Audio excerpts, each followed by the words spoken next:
За да минем на зелено. Гледам една жена, облечена в бяло. Аз бях чувала за кака Магда Пушкарова, но не я бях виждала. Тя вика: къде? Викам: ето виж на отсрещния тротуар, викам.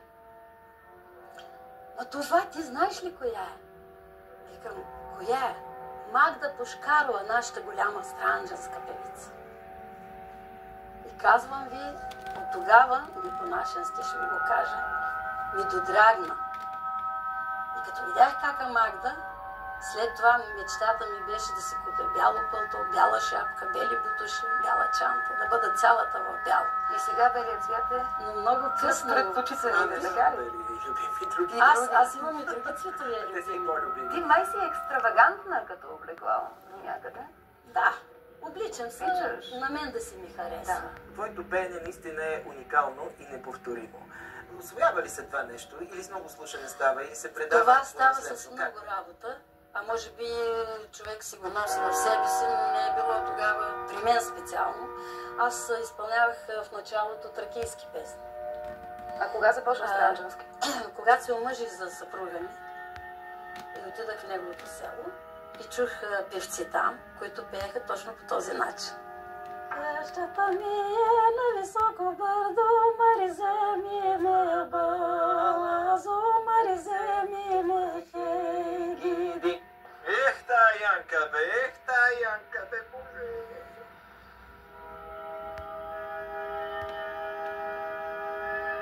Тя е първата народна певица, записала българска народна песен с орган и в съпровод на електронна музика. Обича екстремните ситуации. Скачала е от огромни височини с въже. Майка й много се страхувала от дългите й полети с самолет. Тя Янка нали много пътува? Да, така. И там бабичките на село, като седнали на мегдана в странджата и като мине отгоре някой самолет и почват да се вайкат: боже, да то самолет не е и наша Янка бе, боже! Ма ка ни е страх тази Янка бе, от самолет на самолет, от возило на возило, от държава на държава. Ка ни е страх толкова високо да лети бе, боже!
Чудесна, тя много ми е помагала и аз съм много благодарна към нея, да. На мен ми е помагала лично много пъти и продължава да го прави. Винаги има какво да им каже, винаги има на какво да ги научи. Поощрява ги, помага им и им показва как да пеят. Браво, браво, браво бе, Янке! Когато чух гласа на Янка, знаете, значи исках да се запозная с нея, да науча песни. доколкото мога. И така се запознахме. Това е едно много трудолюбиво момиче и ако така имаме млади хора, които да гледат това предаване, мога да я посоча като за пример. Разбира се, ние си имаме и български момичета, момчета, трудолюбиви, но това ми направи впечатление, когато дойде в България, че тя просто много обича България и нашата музика и танци. Най-важното, което е, че когато дойде първо при мен, аз си викам: Сандрин, какво ще пееме сега? Да направим една най-лека песен, така да речем. Мари Станко, Галя Станко, една ръченичка. Тя каза: не, Янка, не. Аз съм дошла да уча калиманка. Как така ще учиш калиманка? Казвам: това е най-трудната песен и за мен, и за моите колежки, пък и за теб. Не, така ми казаха в Париж, че трябва да науча първо калиманка, след това ще бъде лесно. И така започнахме, мисля. До сега се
не остарята сянка, ма, по-гла става. Така ли? Боже, Кога видя?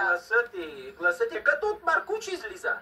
Янка, защо нямаш в България издаден компакт диск? И защо нямаш клип? Ние нямахме защита на авторските права. И не беше просто удобно да се... Това не е само причината, Това наистина. първо беше тази причината. Второ, аз много пътувах извън страната. И продължавам да пътувам, разбира се. Не може, аз съм си мислил все, че не може при толкова много записи. И Скейтбуш. И още много неща, които съм виждал издадени в чужбина и да няма нищо тук. Това Да не зависи говорим много за от импресарията. издателите като Джо Бойд, които са правили ваши плочи От на група импресарията, Балкана и на обаче, от триото. коя импресария казваш, че зависи? Тук в България ли? Започнах с Джо Бойд, нали, с трио българка, с оркестър Балкано, Скейтбуш, след което вече имам покана от много други, от холандец, от американец, от англичанин също. Факт е, много години вече си на сцена. Флиртуваш ли с публиката? Да. Аз, например, като стъпя на сцената, поглеждам залата и най-важното, което е, че много обичам да пея, да гледам публиката, да гледам хора. Избираш ли си някого, на когото Избирам пееш? си в много случаи. Това носи ли ти по някакъв начин недоразумение? Да кажем, някой фен, почитател, да е по-агресивен, да е искал да стигне до теб след това? Да, друг има да да ревнува. случаи. Друг да ревнува или съпруга да ревнува след Има това? да случаи, много случаи имаше и сега даже си представям някои хора как така отдалече съм ги виждала и не съм очаквала да ми донесат цветя, нали? Идват и те намират, имат кораж да дойдат да ми поднесат цветя.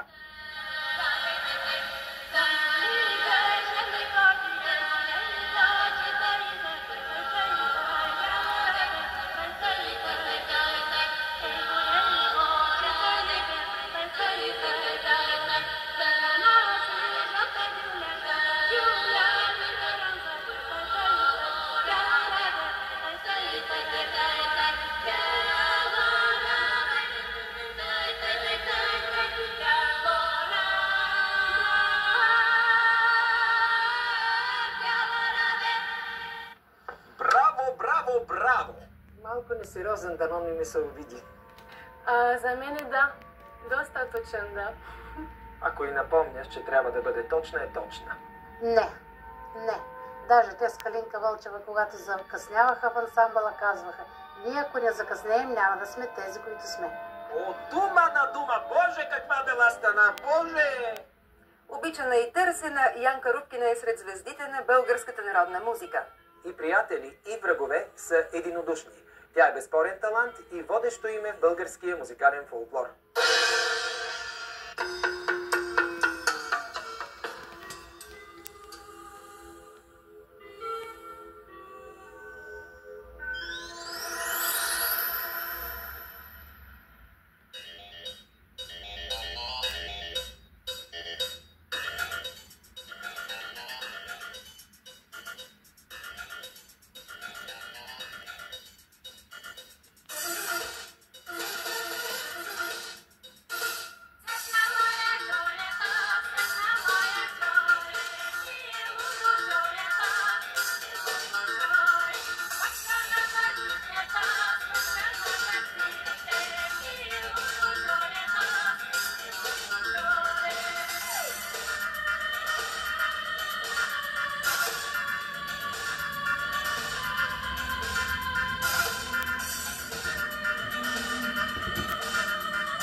Ти си лудо, Джоре, се едно се влязла в лудни.